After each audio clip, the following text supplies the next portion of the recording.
Ooh, hello there. You can obviously see the different backgrounds. This will be Will's weekly football roundup. I will do the double episode for Week with Will later on. Football on. I'm going to try and cram as much in today as I possibly can. Decided to give myself a break from the gym, try and catch up on my content, catch up on housework. I'm going to probably fail and do about half of each and not really get either one done. Oh well. Anyway, so going through what sort of other people's content, I've decided to slightly take a leaf out of their book. I'm gonna have a look at the team of the season so far. There's been quite a few games. I think it's sort of a good time to sort of evaluate, look at what's there, and then sort of I suppose it's with the time when fixture's going to hit you hard and fast, and I'm not really sure you're going to see the best out of them. But I think right now you're seeing the best out of these players when fixture list, to be fair, isn't too hard, isn't too horrible, he says. Cool. So there might be a few shocks in here. Let me know what you think in the comments. I've gone for Andre Onana for the Man United goalkeeper. Everyone complained about him last season, partly because of his Champions League performances, which were not very good at all. But since then, he's been solid, he's been reliable, and I'm saying all of this after the Nottingham Forest game, so please don't hate me too much. But regardless of that, he's still my number one choice as the main goalkeeper this season. He still kept more clean sheets than anyone else, including the title rivals, or the sort of people up going for the title, so the David Rayas, Sanchez. Clean sheets are sort of balanced between Kelleher and Alisson because of injuries. I've seen him save Man United in games, unfortunately against Ipswich, one of them being. So he's been, I think he's prevented the most XG as well. He is a steady, reliable player, and if they could just sort out what's in front of him, they could really do something. My right back, I'm going to go for Trent Alexander-Arnold. It's a bit of a boring shout, and a couple of these might be.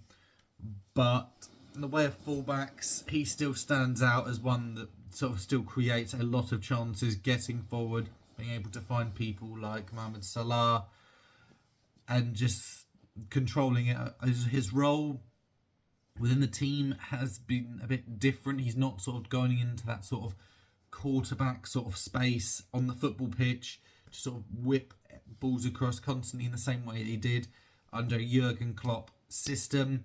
However, I believe that he's still managing to sort of get those creative numbers despite being potentially more reserved in some ways in some games. But that's sort of balanced out by his defensive acumen sort of being a little bit better. I think he's gotten a lot better defensively. Potentially it's the system and his position on the pitch, which is sort of helping why he doesn't get dribbled past anywhere near as many times as he normally does, as the defensive side of the game is often something that is put against him. But no one can argue his contributions going forward. Now he's reliable defensively, and he's still got great numbers going forward.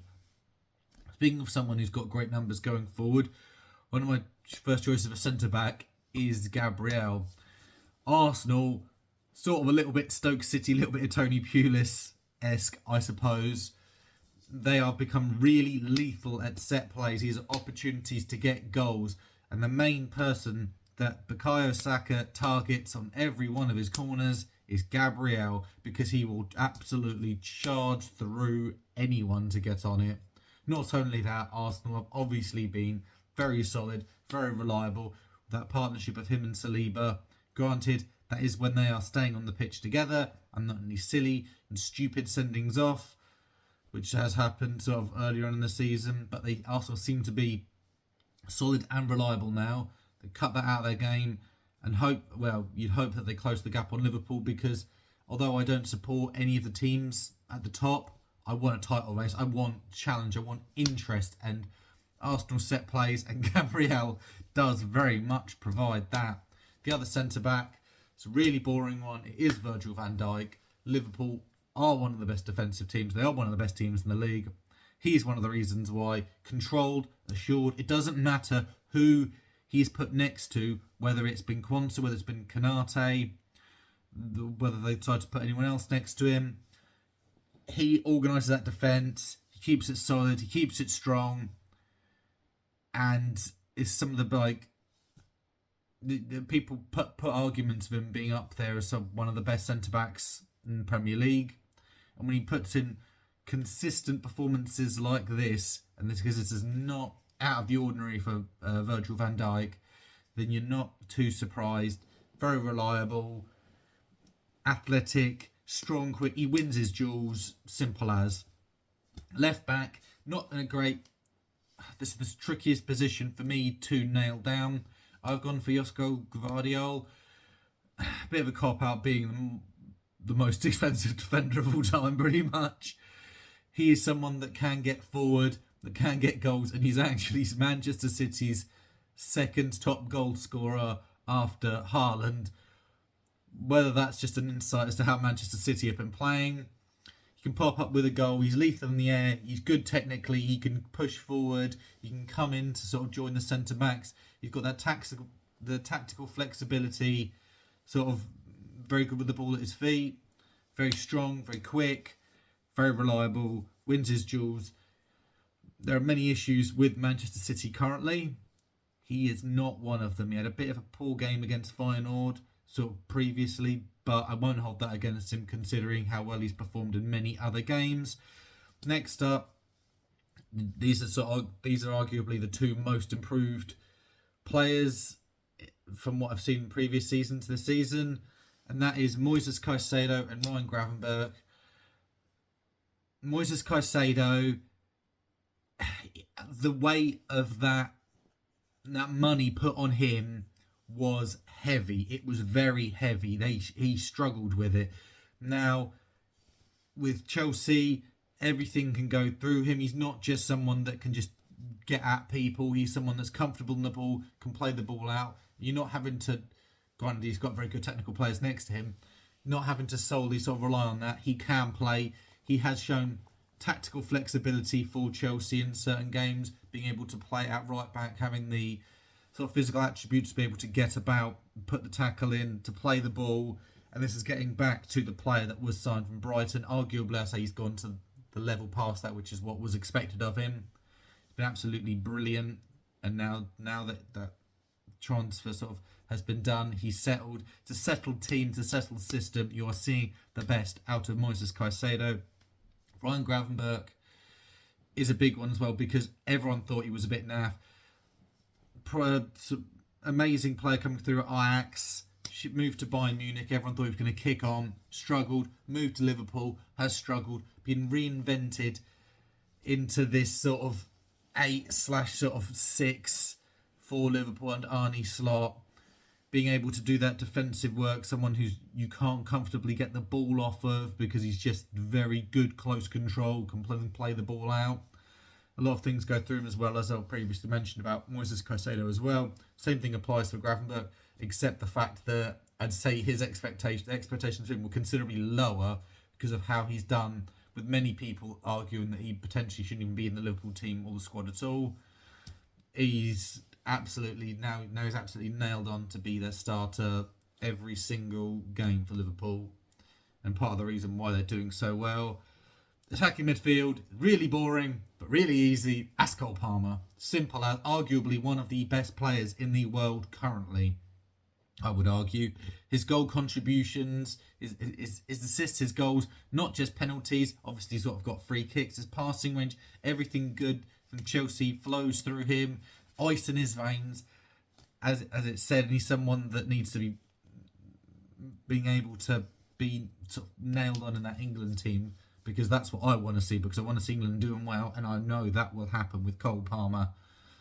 It's just something so brilliant. He's a player who you love to watch. It's not that there are some players who have a great amount of goals and assists, and it's formulaic, it's system based, and it's not fun on the eyes. This is a player where it's very fun on the eyes. It's very easy to root for, very easy to get behind, very easy to watch. And as I said, If you can name a better player currently form-wise in Europe, let me know. But I don't think there is one. I really don't think there is one. Lamine Yamal, I think he gets sort of hyped up quite a bit. Lewandowski, Harry Kane, you let me know about that one. Cool. Right wing, Mohamed Salah, most goal contributions sort of in Europe behind only Harry Kane. It's absolutely that level of consistency you are continuously getting from him is ridiculous. I wanted to put Bukayo Saka in here because he could potentially break the assists record. Unfortunately, I don't think it's just the sheer amount of goal contributions with Salah is just it's assists and it's goals. Everything through Liverpool goes through him. It's just consistency, just personified.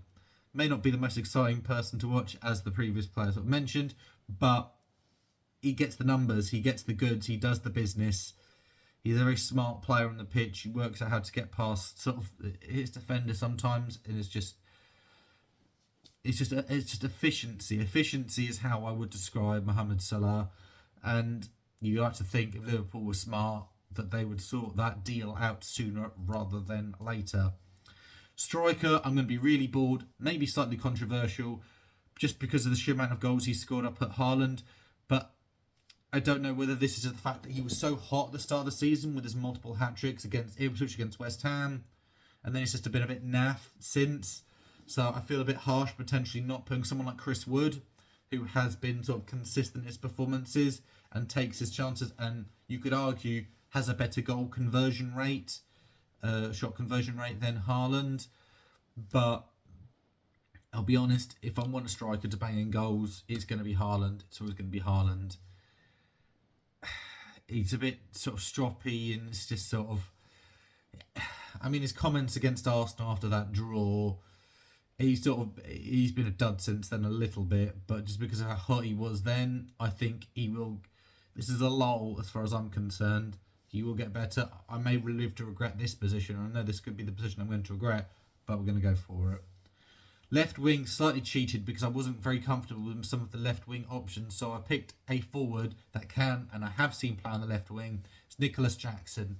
His partnership with Cole Palmer has been brilliant. People criticise him for not taking his chances very well at Chelsea last season. I think he's been more effective. He gets in good positions.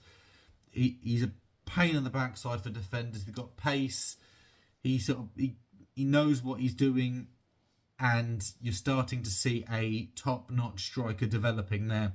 Chelsea themselves are still linked with people like Osimhen, well, obviously quality strikers who are banging in goals. Surprisingly, still in Turkey. Don't quite understand that one. Need to have a look at De Laurentiis at Napoli. He's one of the craziest owners. Never mind that. But I don't know whether Chelsea need to push for him as long as they've got adequate backup, because I don't think you want to ruin what works for you currently right now. And I think that partnership and that relationship between Cole Palmer and Nicholas Jackson could take Chelsea very far. If they can get that defence sorted out, they could be a serious title threat for many years to come. But we'll see on that. But let me know who you think is in your team of the season so far. I'll see you all later.